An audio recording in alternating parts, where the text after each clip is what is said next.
AEW All Out did not disappoint. It was easily one of the best pay-per-views of the year. We got a match of the year contender between the Lucha Bros and Young Bucks, as well as CM Punk's in-ring return. We also have Ruby Soho making her arrival to Tony Khan's promotion, and two major debuts to kick off the show. So without further ado, let's get straight into it. Starting off with the buy-in: Chuck Taylor, Wheeler Yuta and Orange Cassidy and Jurassic Express vs Matt Hardy, TH2 and Private Party. The match was a great option for the buy-in, I have to say. The crowd was red hot and neither team disappointed. Matt Hardy and Wheeler Yuta kicked off the match with delete chants, and the finish saw some incredible back and forth action between Jungle Boy and Angelico before Jungle Boy forced Angelico to tap out with the snare trap. I'm going to give this 6 out of 10. It was a good match, and yeah, just got the crowd hyped. And the Butcher made his AEW return after the match, taking out Orange Cassidy, so just lead on to further storylines. This was very good. Before we got Miro versus Eddie Kingston on the first match of the main card. Both Miro and Kingston have done a fantastic work heading into this pay-per-view, and the match was hard-hitting. Both men threw everything they had. However, Miro made a mistake when he charged at Kingston into the corner, leading to the Man King finding an opening, hitting a Saito suplex. Both men traded chops before Kingston got the better of the exchange, following out with another Saito suplex. However, Miro saw a move coming and went for his trademark sidekick, but Kingston sidestepped. However, he charged at Miro, missed, and Miro was able to hit multiple strikes. Miro was beginning to look frustrated as Kingston took the advantage, hitting his spinning back fist before Kingston tried to follow it up with a pile driver but couldn't get it, and tried to send Miro into the exposed turnbuckle, but the referee blocked it. Seeing as the ref was in the ring, Miro hit a low blow and a boot to the head. He followed it up with a high jumping kick before pinning Kingston to retain his title. I'm going to give this a 7 out of 10. This was a really fun match to kick off the show. Really wasn't sure which way this was going to go either. So on the whole, yeah, this was a very fun opening to the main show. Moxley versus Satoshi Kajima was next. Kajima got an incredible reaction by the crowd, and Kajima went for a handshake, but Moxley wasn't in the mood. Both men exchanged chops as the match kicked off, but the NJPW legend quickly ran through Moxley and launched himself at him from ringside. Moxley responded by heading back into the ring and hitting a dive of his own and tossing him into the barricade. Back in the ring, Kajima hit back with his Michigan chocks. Max headed to the top turnbuckle and Kajima joined him there, and it led to a top rope brawl. Both men continued to brawl on the apron, and Kajima hit a modified DDT, but only managed to get 2 count. Moxley tried locking in an armbar, but Kajima blocked it expertly and went to reach for the bottom rope. Kajima went for the cozy lariat once again, but Moxley dodged it. He went for the lariat of his own, but couldn't get Kajima off his feet. The NJPW legend replied with the cozy cutter, but neither man was down for long. Moxley and Kajima traded strikes with a rolling elbow strike from Kajima, followed by a clothesline from Moxley. The former AEW World Champion locked in the Bulldog choke, but Kajima got the advantage. Mox was a little bit frustrated as he got the advantage, but however he managed to reply with a paradigm shift and another one to pick up the win. As John Moxley celebrated his win, Minoru Suzuki's music hit and he gained hands of the ring to confront Mox. Suzuki got an incredible reaction and then took Mox out with his Gotch-style pile driver. Did not see this coming, but this was brilliant. I'm going to give it an 8 out of 10. The match was just fantastic. Both of them just absolutely incredible, and Suzuki coming out at the end, just incredible. Loving this Moxley NJPW crossover.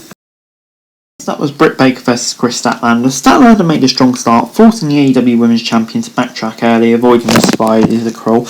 Baker then tried to get in a lockjaw, but Statlander powered out. Chris clearly had the strength advantage. It looked like Statlander was in control, but she took too long in the corner, giving Baker the opening. The AEW Women's Champion hit a draping neckbreaker off the top turnbuckle and set Statlander rolling out of the ring to regroup. Baker launched Statlander face first into the apron before rolling the challenger back into the ring and hit with a series of forearms. She tried to hit the Big Bang Theory, but Baker broke free and sent the challenger face first into the middle turnbuckle. Statlander then headed to the top rope, but couldn't connect with a 450 splash, allowing Baker to get in control. Orange Cassidy then came out and screamed at Statlander, motivating her to beat the count. Baker then hit a Panama Sunrise for a near fall before following out with a curb stomp. She then locked in the lockjaw, forcing Statlander to pass out. I'm going to give this a 7 out of 10. Yeah, this is a pretty solid match. For me, the right result. It wasn't the best match on the card, but you know, it was still very enjoyable, so I'm going to give it a 7 out of 10. So that was the Young Bucks versus the Lucha Bros. It looked like the AEW Tag Team Champions were trying to escape the cage early, but the Lucha Bros quickly put a stop to that. The match started at furious pace with Phoenix at his high-flying best hitting Nick Jackson with a Hurricane Rana from the top rope. The Lucha Bros then sent both members of the Young Bucks head first into the steel and followed that up with dives right into the steel before the Young Bucks managed to get some offense in, and Phoenix got isolated as he looked for the powerbomb into the unforgiving steel structure. Matt Jackson then meanwhile took out a steel chain which he choked Phoenix with. Matt Jackson then went to the powerbomb into Phoenix before Penta was back in, hitting Nick Jackson with a sting blade and quickly followed it up with a backstabber. Phoenix then bounced off the side of the steel cage and hit an arm drag, and Penta used the Made in Japan on Matt Jackson for a 2. Nick Jackson took control for his team, pushing Phoenix off the top turnbuckle. The Young Bucks then hit a top rope senton into a tombstone, followed by a double cover, only getting a 2 count. Matt Jackson then hit a low blow to both Phoenix and Penta, taking back control. They followed it out with more bang for your buck to Phoenix, and the frustrated AEW Tag Team Champions tried to rip off Penta and Phoenix's mask. At the ringside, we saw Brandon Cutler toss a black bag into the ring, and it looked like thumbtacks. Penta got in front of his brother to protect him, and Matt Jackson took Penta out. Then it followed up with a BTE trigger to Penta, but Phoenix managed to break it up, and the Young Bucks continued to dominate before Matt Jackson and Penta hit the stereo package pile drivers on the apron to Phoenix and Nick Jackson respectively, as they tried to get offense on before they went for offense together. All 4 men traded shots and super kicks before Matt Jackson and Penta took each other out. The Lucha Bros hit a fear factor before Penta told his brother to climb up to the cage. Nick Jackson tried to join him at the top, but Phoenix boosted him off. Phoenix then launched himself off the top. Penta and Phoenix quickly hit their finisher and pinned Nick Jackson to get the win. I'm going to give this a 9 out of 10. This was just an absolutely incredible match from start to finish. The Lucha Bros looking like they're down and out and then coming back together really showed them off as baby faces. The Young Bucks were excellent here. This was just brilliant all round. Next up, it was time for the Women's Casino Battle Royale. Shida, Sakura, Blue, Bunny, Abaddon started things off. Sky Blue was eliminated early on, before the Bunny then eliminated Abaddon, and Emi Sakura locked in a Romero special on Shida, but the Bunny booted it up, booting Shakira in the face, before we got Anna Jay, Kira Hogan, Keelan King, Diamante and Nyla Rose in.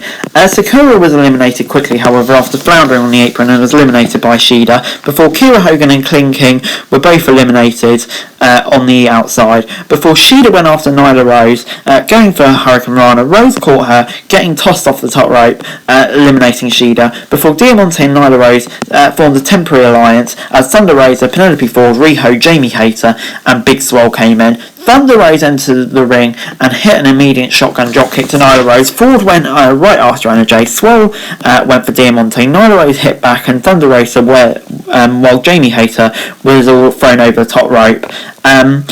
Jamie Hayter then knocked out Riho before Diamante, as Hayter took advantage and took both of them out. Both Jamie Hayter and Nyla Rose went after Thunder Rosa, however they couldn't eliminate her as Tay Conti, Red Velvet, Layla Hirsch, Jade Cargill and Rebel came in. Red Velvet cut Jamie Hayter in half with a spear and hit Hirsch with a move before Jade Cargill was all over Thunder Rosa in the corner. Meanwhile, Tay Conti came back in from a precarious position and Red Velvet managed to knock Rebel out. Anna Jay then eliminated the Bunny before Penelope Ford threw her out, and Jade Cargill then tossed Layla Hirsch over the top rope with a press slam, knocking her out. The Joker turned out to be Ruby Soho, and she went right after Cargill and Nyla Rose. Soho and Thunder also then joined forces to go after Jade Cargill, but Jade was powerful, taking them both out. Cargill then tossed Hayter out. Cargill then set up for a move on Red Velvet before Nyla Rose blindsided both of them and took them both out, before Tay Conti finally managed to eliminate Penelope Ford, but took too long, celebrating as Nyla Rose eliminated her from behind. Nyla Rose, Thunder Rosa and Ruby Soho were the 3 remaining. Nyla was on top as she hung Ruby Soho up before a big mistake allowed Thunder Rosa to gain control, and she managed to eliminate Nyla Rose. Both Soho and Thunder Rosa traded nasty strikes. Rosa won the exchange and Thunder Rosa went for the Fire Thunder driver, but it didn't work. Ruby Soho hit a Jumanji on the head for the win, and Ruby Soho won. I'm going to give this a 7 out of 10. This was a really good match overall. I'm still not totally convinced on the Casino Battle Royale concept, but on the whole, I think it did its job. It was pretty solid from beginning to end, and Ruby Soho coming in. Really excited to see what she can do in AEW because she's just so talented. That was MJF versus Chris Jericho. The stakes were high because, of course, if Jericho lost this bout, it would be his last match in AEW. MJF rolled out of the ring as soon as the bell rang and tore up a couple of fan signs. And the match quickly headed out to ringside. Jericho was all over MJF as they brawled their way back into the ring. Good heel work from MJF to start, before the former AEW World Champion tried to follow up with a baseball slide dropkick, but MJF pulled the ring skirt and Jericho hit back with a bulldog and followed up with a backbreaker, getting a near fall. Luckily for Jericho, the momentum caused him to roll out to ringside so that MJF couldn't make the cover. Jericho managed to beat the 10 count, but MJF followed him back out to the ringside. The Pinnacle leader launched himself at Jericho, who caught him in midair and powerbombed him into the apron.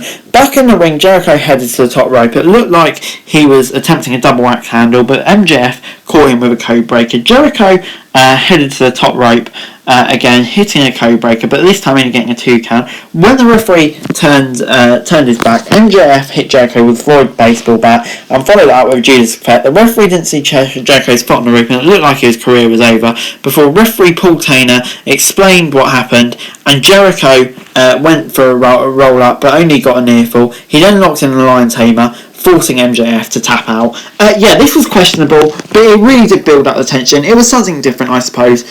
So on the whole, it was fine. Decent end to the feud. MJF's got a gripe, so I'm going to give it a 7 out of 10.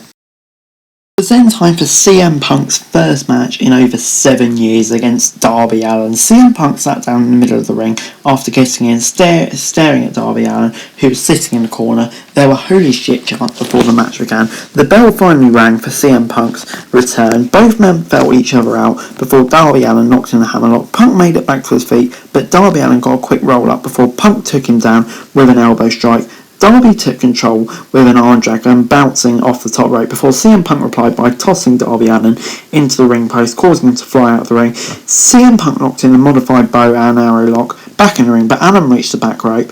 Punk followed it up with a backdrop before taking a moment to gather himself. Darby bounced off the rope and charged at Punk, who caught a T2L backbreaker. Soon after this, Darby Allin had Punk in a precarious position before Punk was back on his feet and joined Allin on the turnbuckle. Allin countered Punk's attempted suplex. The straight edge superstar then got a backslide, which he transitioned into a GTS. However, the momentum carried on the outside of the ring. Allin managed to beat the count, but didn't have much left. CM Punk picked Allin up upon his shoulders, but Allin countered with repeated elbow strikes and headed to the top rope as they try and get control. However, it didn't work. The straight edge superstar went for the GTS, but Allin broke free before Punk finally got the GTS and got the win. Sting came out after the match and shook Punk's hand. Punk in turn shook Darby Allin's hand for a feel-good moment after the match. I'm going to give this an 8 out of 10. For the first match, this was just really good from Punk. He can still go. Right result, put Darby Allin over. This was great for a debut.